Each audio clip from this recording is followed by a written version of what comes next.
SDM की तबीयत खराब नहीं थी, सरकार ने तबीयत खराब कराई उसकी। के अंदर इंडियन नेशनल लोकदल पार्टी का वाइस चेयरमैन बनेगा, सरकार को मुंह की खानी पड़ेगी। दिए जा रहे हैं उन झंडों को ये बेचने का काम करें, इसका मतलब तो इन्होंने देश की आज़ादी का जश्न नहीं, पैसे इकट्ठे करने का एक साधन बनाया है। कितनी शर्म की बात है। एसडीएम की तबीयत खराब नहीं थी, सरकार ने तबीयत खराब कराई उसकी। और क्योंकि सरकार की तरफ से प्रयास चल रहा है कि वो वाइस चेयरमैन अपना बनाए, उन्होंने दबाव बनाने के प्रयास भी किए होंगे, लेकिन हमारे जो मेंबर हैं वो बहुत मजबूत है। हमारे पास संख्या है, उनके पास संख्या बल है नहीं। सरकार के ताकत की वजह से पोस्टपोन कराने का काम कर सकते हैं। एक बार करा लिया, 2 बार करा लिया, अब और कितनी बार कराएंगे। हर हालत के अंदर इंडियन नेशनल लोकदल पार्टी का वाइस चेयरमैन बनेगा, सरकार को मुंह की खानी पड़ेगी।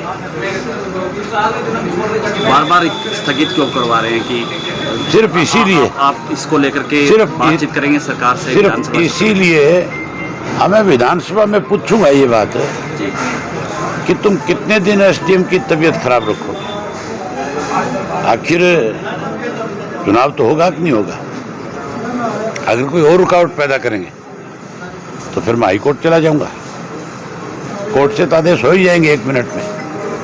चुनाव की प्रतिक्रिया को सरकार ज़्यादा समय तक नहीं रोक सकती। इन्होंने तो, इनकी नीयत कभी ठीक रही नहीं। पंचायत के चुनाव कितने लंबे समय तक इन्होंने जानबूझ करके टाले, नगर पालिका नगर परिषद के चुनाव कितने लंबे समय तक टाले, आखिर मुंह की खानी पड़ी। पंचायत के चुनाव में इससे भी ज़्यादा बुरा हाल होगा इनका। पंचायत के चुनाव में तो मैं ये मान के चलता हूँ कहीं का एक मेंबर भी नहीं जीत करके आएगा। और इस इशू को विधानसभा में 8 तारीख को बाकायदा तौर पे मुख्यमंत्री से पूछूंगा। मंत्री से पूछने की जरूरत नहीं मुझे इस मामले, मुख्यमंत्री से पूछूंगा कि क्यों पोस्टपोन कराया, इसलिए कराया। एसडीएम की कल रात तक तबीयत बिल्कुल ठीक थी, सुबह मेरे से बात हुई है तब बिल्कुल ठीक थी। सुबह तक ये कहा जा रहा था हम चुनाव करा रहे हैं, लेकिन एन मौके पे आके नोटिस निकाल दिया एसडीएम की तबीयत ठीक नहीं है। अगर एसडीएम की तबीयत ठीक नहीं है तो आप जाकर के एसडीएम से पूछो कि तूने कौन से डॉक्टर से दवाई दी है, तेरी तकलीफ क्या थी, क्यों नहीं चुनाव कराया, क्यों तू अपनी जिम्मेदारी से भागा है। उसका काम नहीं है। इस तरह सरकारी प्रेशर में आकर के फिर तो इस एसडीएम से कल को कोई अंगूठे दस्तखत करा लेगा, सरकार किसी गलत काम के ऊपर इसके दस्तखत करा लेगी। इसको अपनी नौकरी का ख्याल रखना चाहिए। एसडीएम का काम जो है, एसडीएम की जो जिम्मेवारी है उसको निभानी चाहिए। यहाँ तो एक नया काम हो रखा है। देश का प्रधानमंत्री कहता है घर घर पे तिरंगा लगाओ।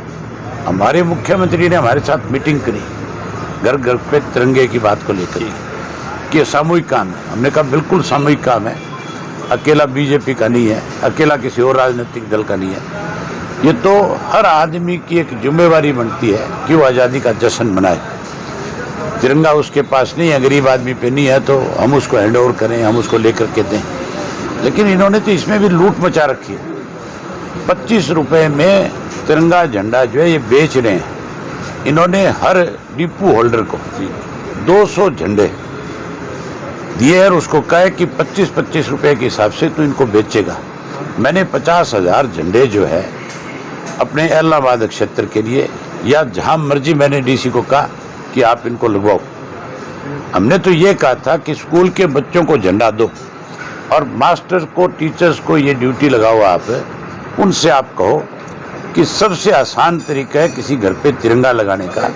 हर गांव के अंदर प्राइवेट स्कूल और गवर्नमेंट स्कूल है, उनमें गवर्नमेंट स्कूलों में प्राइवेट स्कूलों के बच्चे, हर घर का एक आधा बच्चा स्कूल में आपको पढ़ता हुआ मिलेगा। आप उनको झंडा डंडा दो और उनको बच्चों को भी आप अपने घर पे जा करके लगाओ। उस काम को नहीं बढ़ा रहे।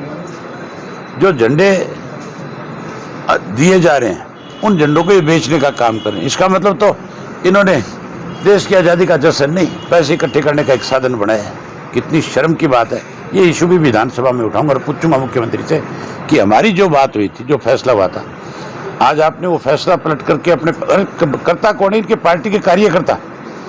यहाँ इलाहाबाद में इनके पार्टी के कार्यकर्ता जो है 25-25 रुपए में घरों में जा करके झंडा दे करके 25 रुपया वसूल करते हैं, उनसे लेते हैं, कहते हैं 25 रुपया दो और ये झंडा भी लगाओ।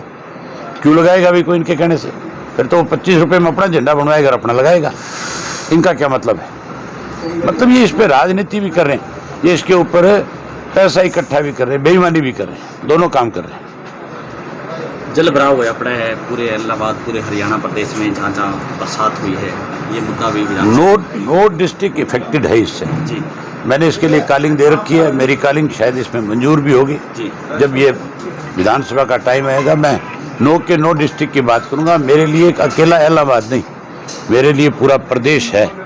प्रदेश के लोगों की कहीं कोई सरकार अनदेखी करती है तो फिर मुझे, मेरी पार्टी को अपनी जिम्मेवारी निभानी पड़ती है। हमने स्पेशल गिरदावरी की मांग करी है और विधानसभा में भी इसी बात पे जोर दूंगा कि जिन लोगों ने कपास की फसल जो खराब हो गई थी, जिसकी बुआई कर दी, उन लोगों की भी गिरदावरी स्पेशल करा करके उनको भी मुआवजा दो।